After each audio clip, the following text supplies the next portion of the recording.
This is Frisby and the Rats of Nimh by Robert C. O'Brien. Mr. Fitzgibbon's Plow. When Mrs. Frisby went into her house, she found Timothy asleep and the other children waiting, frightened, sad, and subdued. "He went to sleep right after you left," Teresa said.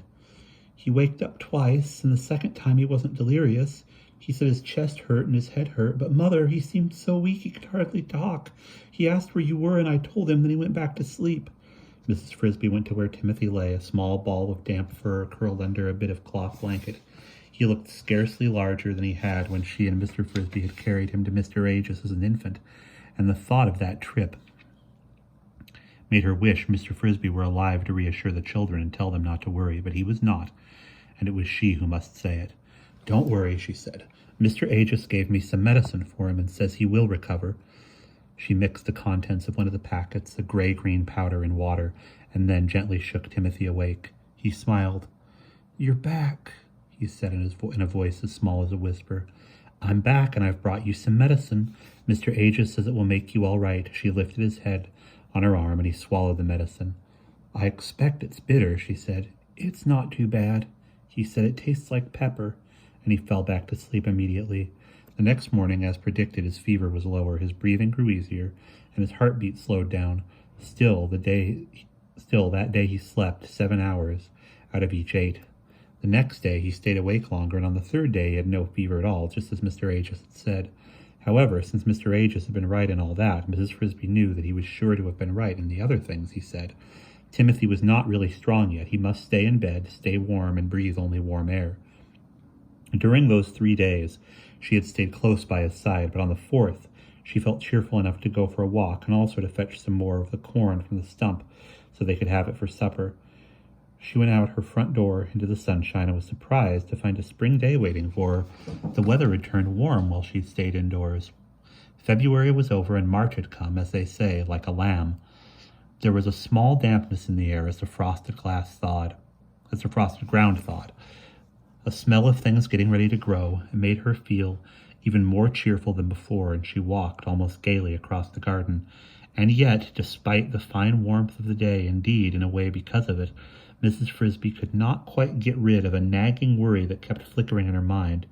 It was the kind of worry that if you push it out of this corner of your thoughts, pops into that corner, and finally in the middle where it has to be faced. It was the thought of moving day. Everybody knows that the groundhog comes up from the deep hole where he has slept away the winter, looks around, and if he decides the cold weather is not over, goes back down to sleep for another 6 weeks. Field mice, like Mrs. Frisby, are not so lucky. When winter is over, they must move out of the garden and back to the meadow or the pasture, for as soon as the weather allows, Farmer Fitzgibbon's tractor comes rumbling through, pulling the sharp-bladed plow through the soil, turning over every foot of it. No animal caught in the garden that day is likely to escape alive, and all the winter homes, all the tunnels and holes and nests and cocoons are torn up. After the plow comes the harrow with its heavy creaking discs, and then the people with hoes and seeds. Not all the field mice move into the garden for the winter, of course.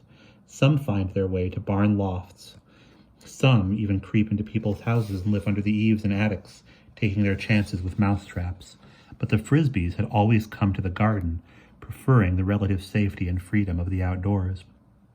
Moving day, therefore, depends on the weather, and that's why a fine day set Mrs. Frisby worrying, even as she enjoyed it.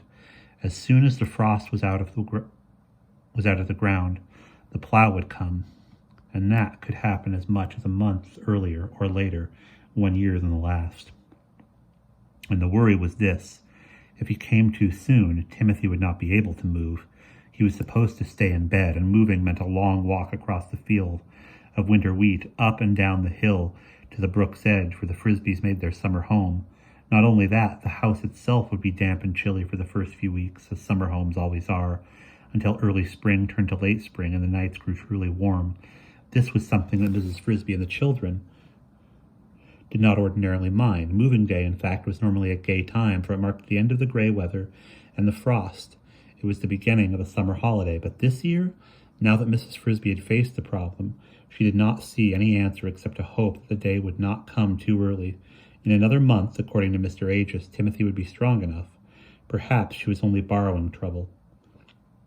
One warm day, she told herself, does not make a summer.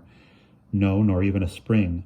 She walked on through the garden and saw ahead of her a small figure she knew. It was a lady shrew, a tiny thing, scarcely bigger than a peanut, but with a wit as sharp as her teeth. She lived in a simple hole in the ground a few yards away. Mrs. Frisby met her often, and had grown to like her, though shrews are generally unpopular, having a reputation for short tempers and extremely large appetites. "Good morning," said Mrs. Frisby. "Ah, Mrs. Frisby, good morning indeed. Too good is what I'm thinking." The shrew was holding a stalk of straw, which she now thrust into the earth. It went down easily for 2 inches or more before it bent in her hand. "Look at that. The top of the frost is gone already. Another few days like this, and it will be all gone. Then we will have the tractor here again, breaking everything up." "So soon? Do you really think so?" asked Mrs. Frisby, her worry returning in a rush stronger than before. "He plows when the frost is gone. Remember the spring of '65? That year he plowed on the 11th day of March, and on a Sunday at that. I moved down to the woods that night and nearly froze to death in a miserable hollow log, and that day came after a week of days just like this." Mrs. Frisby did remember it. Her family, too, had shivered through those chilly nights. For the fact was, the earlier moving day came, the colder the nights were likely to be. "Oh, dear," she said, "I hope it doesn't happen this year. Poor Timothy's too sick to move." "Sick, is he? Take him to Mr. Aegis." "I've been myself, but he was too weak to get out of bed and still is." "I'm sorry to hear that. Then we must hope for another frost, or that the tractor will break down. I wish someone would drive a tractor through his house and see how he likes it." So muttering, the lady shrew moved off, and Mrs. Frisby continued across the garden. The remark was illogical, of course, for they both knew that without Mr. Fitzgibbon's plow there would be no garden to live in at all, and there was no way he could turn the earth without also turning up their houses. Or was there?